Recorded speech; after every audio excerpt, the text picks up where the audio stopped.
Sa pagbukas ng ilaw at pagrolyo ng kamera, tila isang pelikula ang binubuo sa ilang tagong bahay. Maselan ang bawat eksenang kinukunan.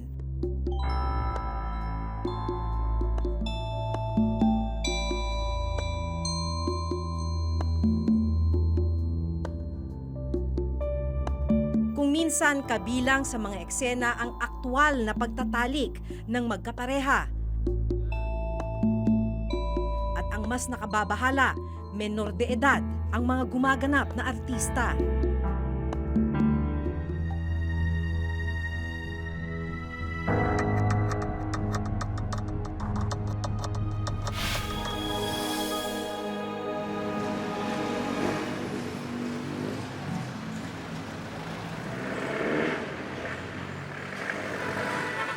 Labing-anim na taong gulang si Crystal, hindi niya tunay na pangalan. Nang unang mapasabak sa paggawa ng mga masiselang video. Pinasok ko to noon dahil talagang wala eh. Hopeless talaga ako noon. Wala akong trabaho.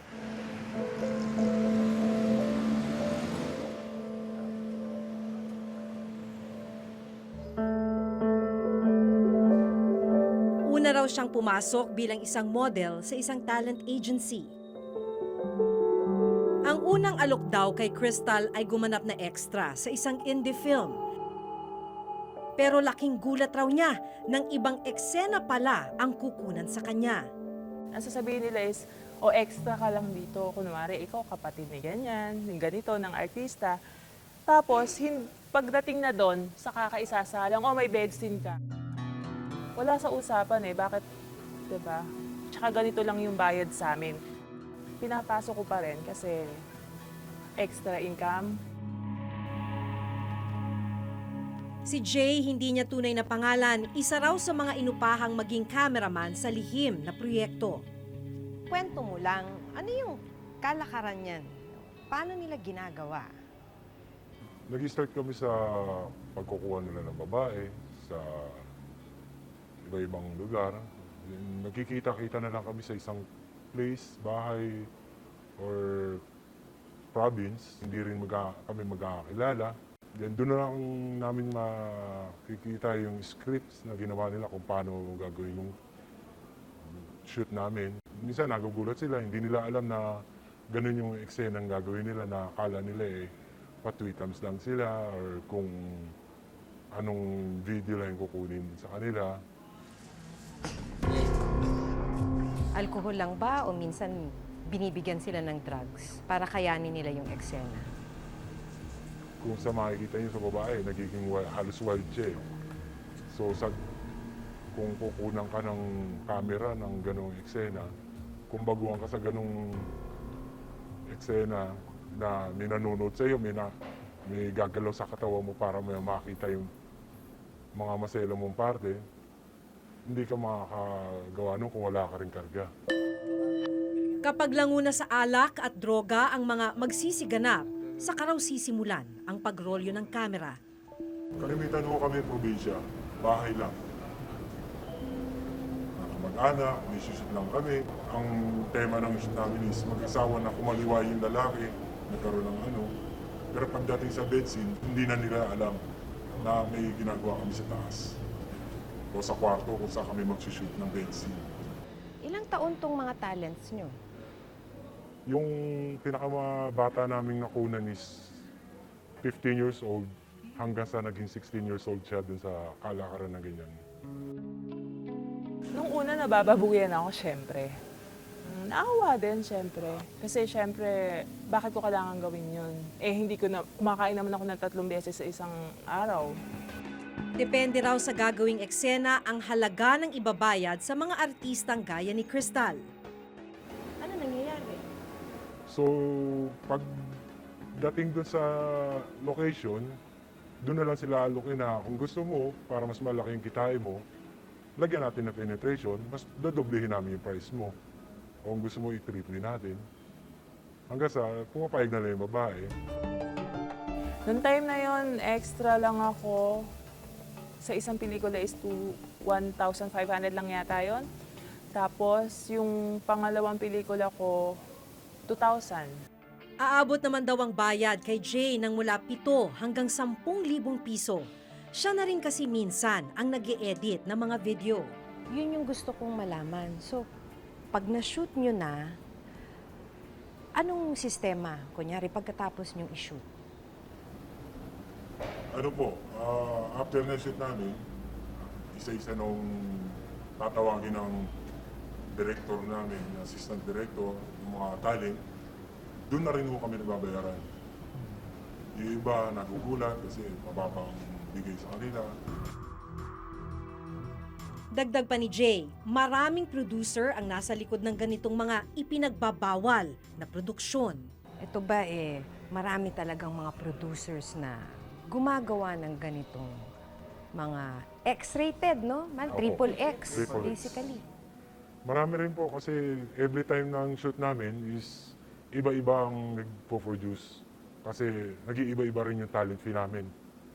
Iba-iba yung bayad sa amin. May mas mataas, mas natutuwa sila pag maggalante yung producer natin. Ang mas nakagugulat, may malaking pangalan din daw na sangkot dito. Pero para na rin daw sa kanyang kaligtasan, tikom ang bibig ni Jay kung sino-sino ang mga ito. May mga malalaki ba? Meron din po. Nakilala ko, halimbawa, kilala Meron. ng taong bayan. Opo, meron din po. May mga kilalang-kilala rin po. Nasa industriya din po. Sino-sino yung mga yan? Hindi rin po na ano sa amin naiharap sa amin. Kasi kalimitan sa shoot namin, hindi halos sila nagpapakita. Hindi namin alam kung nandoon siya mismo sa shoot namin. Pero yung iba, parang nakikita namin kasi sila na yung sinasalubong. Ang malalaswang eksenang panandalian lang na kinunan, mabilis daw na kumakalat at naibebenta. Nagtungo ang reporter's notebook sa ilang lugar sa Kamaynilaan. Dito natuklasan namin na lantarang iniaalok ang mga pornographic DVD na kinatatampukan ng mga menor de edad. Gusto talaga minor. Opo. Kaya yung mga talent, talagang minor ang hinahanap. Pagka medyo may edad naman yung talent namin, pinapabata rin sa makeup para mas mabenta. Sinadya ng reporter's notebook ang Optical Media Board o OMB, ang ahensyang itinalagang tumutok sa mga kaso ng pamimirata ng optical media gaya ng DVD. The only way really for us to finally get rid of this, actually, if I can have my way, give me a year, give double our budget for 1 year lang, double our budget, and give me siguro mga 2 unit ng PNP na naka-assign sa amin na tutulong anytime. 1 year, wala na yan. That's how easy it is. Identified na namin lahat yan eh. As to whether or not bakit hindi napupuntahan, that's another story siguro. Madami kasing factors na dapat i-consider. Number 1 is, do we have the resources for it? Number 2, limited kami sa NCR. Hindi lang naman NCR ang problema. Madami niyan sa Visayas, madami niyan sa Mindanao especially. Pero ang mga pornographic videos o DVD hindi na lang dito sa Metro Manila ibinibenta. Ayon mismo sa OMB, mas dumarami ang mga nagbebenta sa iba't ibang syudad o urban centers sa bansa. At dahil sa internet, simbilis na rin ng kidlat ang pagdami ng kopya ng mga masiselang video online. Sa pag-aaral na World Porn Revenues ng website na top10review.com, lumalabas na pang-8 Pilipinas sa may pinakamalaking kita sa paggawa ng pornographic video.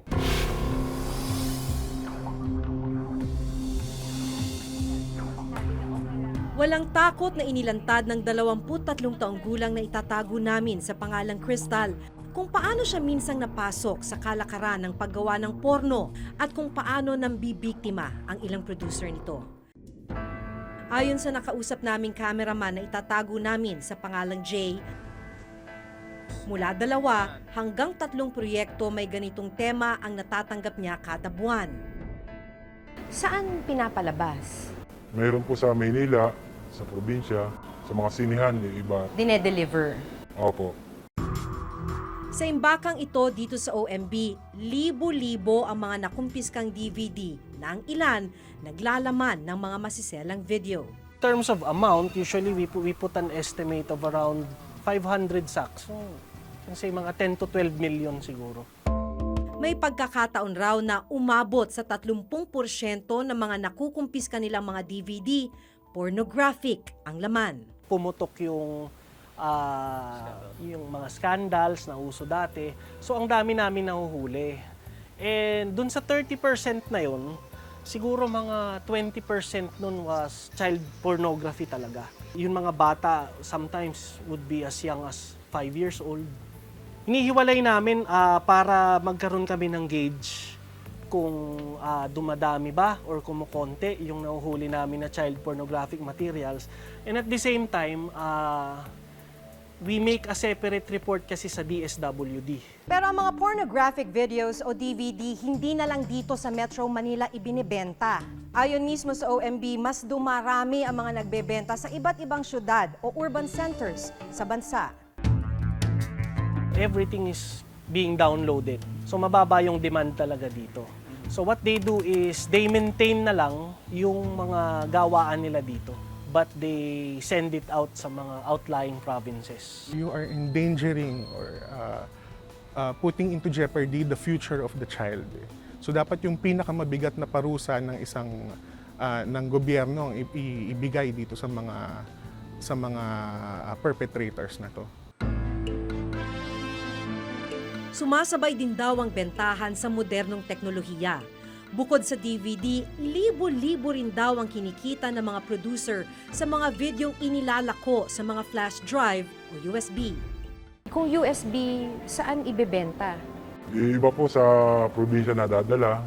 Ang USB, nasa 4,000 to 5,000. Marami ba to? Marami po. At bukod sa mga flash drive, online na rin ang bentahan ng mga pornographic videos. Ang masaklap, ang mga kawawang biktima walang kamuwang-muwang, nakalat na pala ang kanilang mga video online. Sa pag-aaral na World Porn Revenues ng website na top10review.com, lumalabas na pang-8 Pilipinas sa may pinakamalaking kita sa paggawa ng pornographic video. Tinatayang nasa $1 bilyong ang kita sa paggawa ng ganitong mga video at sinasabi na may mga dayuhan at Pilipinong sangkot umano rito. Sa buong mundo, nasa $97 billion naman nakabuang kita ng mga gumagawa nito. Ang tanong, bakit patuloy ang ganitong kalakaran sa kabila ng pagkakaroon ng mga hensyang nakatalagang pumigil nito? Meron ngang mga ganitong programs in place against child pornography pero hindi naman alam ng mga tao, so wala siyang ano. And most of the victims of child pornography, of exploitation, of abuse are those in the grassroots level. Yes, our problem with regard to child pornography is once it was uploaded in the internet, we cannot get the details from the telcos or the internet service provider. So it will take time. Like if there is a reported incident that someone is uploading a child pornography, so matatagalan bago namin yan makuha. There is always a new technology. Siyempre, the government cannot cope up with this. Bukod sa mga porn movies, patuloy pa rin daw ang pag-usbong ng tinatawag na cyber pornography. Ilan sa mga sangkot dito, mga minor de edad din. Dito ay pinipilit na magsagawa mga biktima ng mga sexual act online. Ang kanilang mga kliyente nagmula pa sa iba't ibang bansa.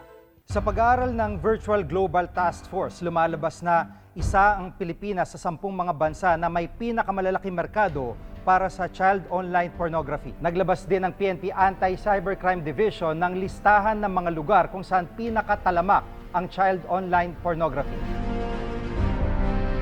Kabilang narito ang Angeles City, Pampanga, Cebu Province, Cagayan de Oro at Metro Manila. These are top sites wherein yung uploading of child pornography actually. It's not the incident of child pornography incident or yung dito nila ginagawa, no. It is only uploading. Considering kasi sa mga top cities na yan is we are seeing these cities na mas maraming foreigner and the connection of the internet is mabilis. Ang pagre-recruit at pagsasangkot sa mga bata sa pornografiya ay malinaw na paglabag sa Republic Act 9208 o Anti-Trafficking in Persons Act of 2003. Sino mang mapatunayang nagkasala rito ay maaaring makulong ng 20 taon na may kaukulang multa mula 1 hanggang 2 milyong piso. Labag din ito sa Republic Act 97751 o ang Anti-Child Pornography Act of 2009. Habang buhay na pagkakabilanggo at multa mula 2 hanggang 5 milyong piso ang parusa ng sino mang lumabag nito. Maaari ring makasuhan ng paglabag sa Anti-Child Abuse Act o RA 7610 ang masasangkot sa paggamit sa mga menor de edad. At dahil online na rin ang bentahan ng mga video, labag rin ito sa bagong batas ng Anti-Cybercrime Law. Sa dami ng mga batas na ito, lumalabas na kakaunti pa rin ang nahuhuli at na-convict na mga sangkot sa kalakaran ng paggawa ng pornographic materials. Right now, we have a special case na we were able to entrap a person who encouraged the victim to send him a nude photo through social media. So may mga cases and may mga 3 cases of approximately 3 cases of child porn na we filed this year. Ang masaklap, habang nagpapatuloy ang kalakaran, mas dumarami ang mga nabibiktima at nahuhulog sa ganitong illegal na gawain.